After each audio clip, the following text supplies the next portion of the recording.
তথাকথিত আওয়ামী ফ্যাসিস্টের সেই চাঁদাবাজগুলো এখনো পদে পদে ঘুরছে, তার একটি প্রমাণ হচ্ছে গতকালকে পাকুলিয়া থানাধীন পুরান চারতলা এলাকায় ডাক্তার ইকবাল হোসেনের নিজস্ব ভবন দালানে এসে তারা বালু ইট কংকরের নাম দিয়ে, চাঁদাবাজি করার নাম দিয়ে অত্র এলাকার এক রাজনৈতিক দলের নতুন মোড়কে ছাত্র ছায়া এসেছে।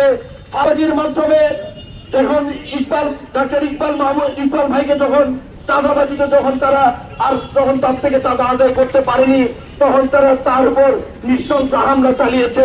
যে হামলা সাক্ষী অত্র প্রশাসন, অত্র এলাকার জনগণ এবং ওই সময় সিডিএন ইন্সপেক্টর বৃন্দ ওখানে উপস্থিত ছিলেন, সবাই দেখেছেন। এটা আমরা বলতে চাই, প্রশাসনের কাছে সব রেকর্ড রয়েছে, ওখানে সিসি ক্যামেরা রয়েছে, কারা কারা ওই চাঁদাবাজিতে উপস্থিত ছিল আপনারা সবাইকে দেখেছেন।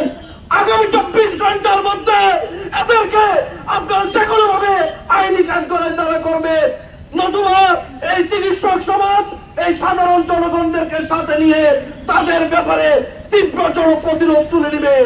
বসুন্ধরা টিস্যু অশুদ্ধতার বিরুদ্ধে এক বিন্দুও ছাড় নয়। আওয়ামী লীগের আমলে ওনার ক্যাম্পাসে থাকতে, ছাত্রলীগের ক্যাম্পাসে থাকতে দেয় নাই। এখন ওনাকে মাসের উপর মাস তারা মধ্যে আবদ্ধ রেখেছিল, উনি গ্রামে পর্যন্ত যেতে পারে নাই।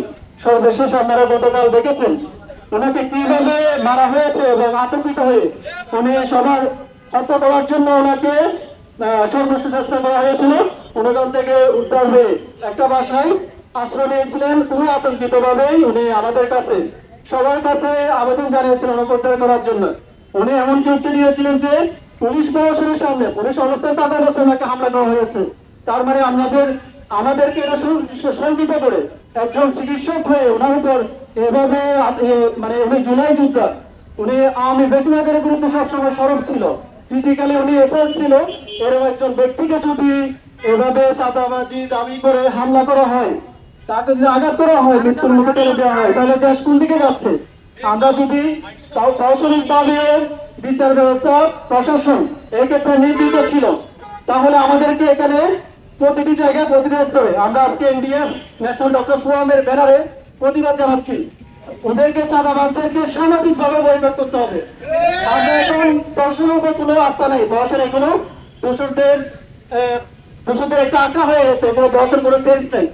এরকম অবস্থা যদি চলতে থাকে দেশে আইন শৃঙ্খলা শান্তি কোনো কিছু হবে না।